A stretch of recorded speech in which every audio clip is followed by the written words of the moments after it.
តើជម្រាបសួរបងប្អូនបាទថ្ងៃបងប្អូនទៅប្រកាសបានបាទស្តុកថ្មីបាទមកក្របទៀតហើយបាទប្រភេទម៉ាស៊ីនគឺម៉ាស៊ីនបាទសិទ្ធិបាទ140បាទជាមួយនឹងប្រអប់លេខបាទ NCX បាទ021ទឹកឆ្នាំនៅស៊ីនបាទម៉ាស៊ីននៅសំណុំស៊ីននេះគ្នាបាទនេះ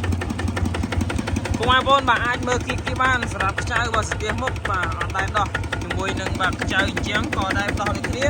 ជាមួយនឹងប្លង់សបាទគាត់ដែរដូរដូចគ្នាបងប្អូនគាត់ស្នាមនេះស្នាមគាត់ច្រាប្រេងបាទនេះស្នាមខ្ចៅគាត់ច្រាប្រេងបន្តិច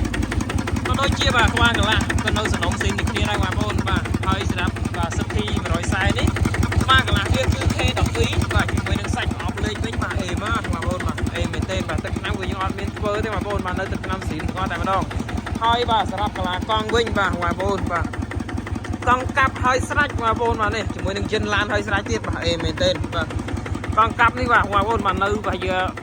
85%បងប្អូនអត់កង់នៅអេមបាទជាមួយនឹងដៃបាទ NCX បាទម៉ាស៊ីននៅសំណុំស៊ីនបងប្អូនបាទសលេងឆេះបាទនេះ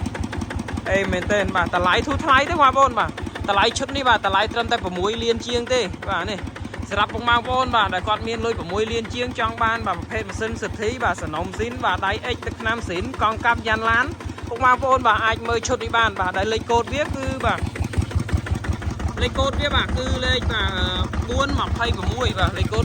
426សិទ្ធិ140បាទសំណុំស៊ីនជាមួយនឹងបាទដៃ X កង់កាប់យិនឡានបាទតម្លៃ6លានជាងតោះបងប្អូនបាទរុះរាន់ឡើង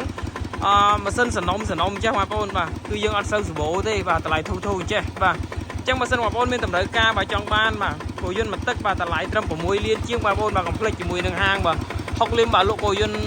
មួយទឹកសាខាស្រុកមងហើយមួយទៀតសម្រាប់បងប្អូនបាទដែលមានគោយន្តចាស់បាទចង់វាយដូរយកគោយន្តថ្មីក៏បានចង់វាយដូរយកគោយន្តមួយទឹកបាទសំណុំស៊ីនចេះវិញក៏បានដែរសម្រាប់ទីតាំងបងប្អូននៅតាមបណ្ដោយផ្លូវជាតិលេខ5បាទនៅទល់មុខនរោម៉ាស៊ីនតុងធៀប